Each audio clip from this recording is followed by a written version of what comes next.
आप देख रहे हैं अल्फा डिफेंस हिंदी में आपका स्वागत है। आज के इस वीडियो में हम लोग बात करने वाले हैं फिलीपींस के बारे में।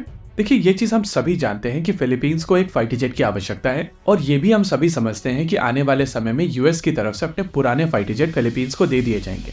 लेकिन क्योंकि यहाँ पर एक कमर्शियल प्रोसेस किया जाएगा और कंपनीज से ऑफर मांगे जाएंगे, इस वजह से भारत की तरफ से यहाँ पर अपना फाइटर जेट एलसीए तेजस ऑफर किया जाएगा। इसके अलावा एलसीए तेजस को भारत में बनाने वाली company Hindustan aeronautics limited Philippines को लोकल असेंबली का ऑफर भी देगी, यानी कि वो इस फाइटर जेट के कुछ कंपोनेंट्स भारत से ले जाकर वहां पर एक्चुअल फाइटर जेट बना पाएंगे। अब अगर इस ऑफर के चलते फिलीपींस भारत का फाइटर जेट सिलेक्ट करता है और इस फाइटर जेट को फिलीपींस में असेंबल करता है तो वहां पर जॉब्स क्रिएट होंगी। इसके अलावा लोकल असेंबलीज के चलते वहां की लोकल इंडस्ट्रीज को भी फायदा होगा, उनको नो हाउ मिलेगा, उनको जॉब्स मिलेंगे और सबसे इंपॉर्टेंट चीज, वो अगर टेक्नोलॉजी एब्जॉर्ब कर पाते हैं तो कुछ नहीं तो इन फाइटर जेट्स को मेंटेन करने की क्षमता उनके पास में डेवलप हो जाएगी। किसी भी देश में इंडस्ट्रीज की शुरुआत लगभग इसी तरीके से होती है, लेकिन अगर यहाँ पर फिलीपींस यूएस के पुराने F-16 ले लेता है तो ये सारी चीजें नहीं होंगी। वहीं दूसरी ओर फिलीपींस ने भारत से BrahMos supersonic cruise missile system acquire की है और जैसा कि आप लगातार कमेंट्री में सुन सकते हैं कि फिलीपींस इस एक्विजिशन से बहुत ज्यादा खुश है और चाइना इससे बहुत ज्यादा नाराज है। प्रैक्टिकली ब्रह्मोस एक्विजिशन के बाद में फिलीपींस को साउथ चाइना सी में बुली करना काफी मुश्किल है। हालांकि हम लोग चाइना को जानते हैं कि फिर भी वो लोग बुली करते रहेंगे जब तक फिलीपींस अपना मियां चन्नू नहीं कर देता है। और इसी वजह से भारत की तरफ से एलसीए तेजस को और ज्यादा अट्रैक्टिव बनाने के लिए इस फाइटर जेट के साथ साथ BrahMos NG missile system offer की जा रही है।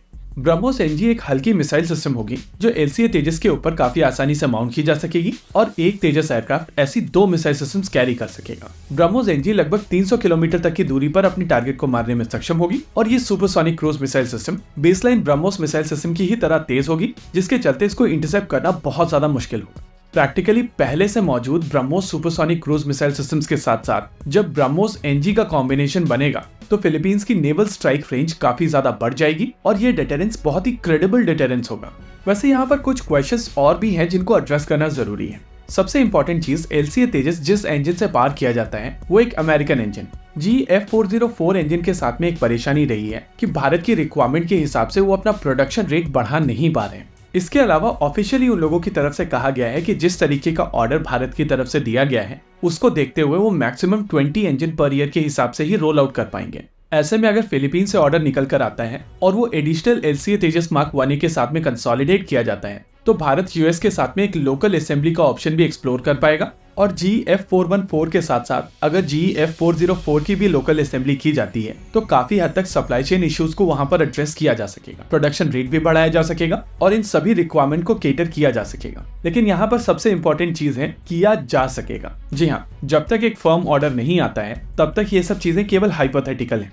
थियोरेटिकली अगर देखा जाए तो ब्रह्मोस एनजी के साथ में एलसीए तेजस एक बहुत ही क्रेडिबल ऑप्शन है और क्योंकि फिलीपींस पहले से ही BrahMos supersonic cruise missile systems को यूज कर रहा है, इस वजह से उनके लिए ये ऑफर और ज्यादा अट्रैक्टिव है। एयरक्राफ्ट की लोकल असेंबली उनके लिए चीजों को और बेहतर करती है, लेकिन अल्टीमेटली डिसीजन डिपेंड करेगा फिलीपींस के ऊपर कि क्या वो पुराने F-16 के साथ में जाना चाहते हैं या फिर अपने देश के अंदर लोकल इंडस्ट्रीज को सपोर्ट करना चाहते हैं। अब हम में से बहुत सारे लोगों के अंदर इतना ज्यादा इंफीरियोरिटी कॉम्प्लेक्स है कि वो प्रोसेस शुरू होने से पहले ही ये चीज कहेंगे कि तेजस के वहां पर बिल्कुल चांसेस नहीं है। लेकिन इंपॉर्टेंट चीज यहाँ पर यह है कि भारत के पास में अपना खुद का एक प्लेटफॉर्म है जो भारत वर्ल्ड को एक्सपोर्ट मार्केट में ऑफर कर सकता है। फाइनल डिसीजन तो नेचुरली फिलीपींस का है, लेकिन ऑफर करने के बाद में सेलेक्ट ना होना किसी भी तरीके की परेशानी नहीं है। MMRCA में F-16, यूरोफाइटर टाइफून, साब ग्रिपन, MiG-35 और FA-18 सुपर हॉर्नेट रिजेक्ट किए गए थे, तो क्या ये फाइटर जेट खराब है? एनीवेज, आज के इस वीडियो में रखते हैं केवल इतना ही। वीडियो को अंत तक देखने के लिए धन्यवाद। देखते रहिए अल्फा डिफेंस। जय हिंद।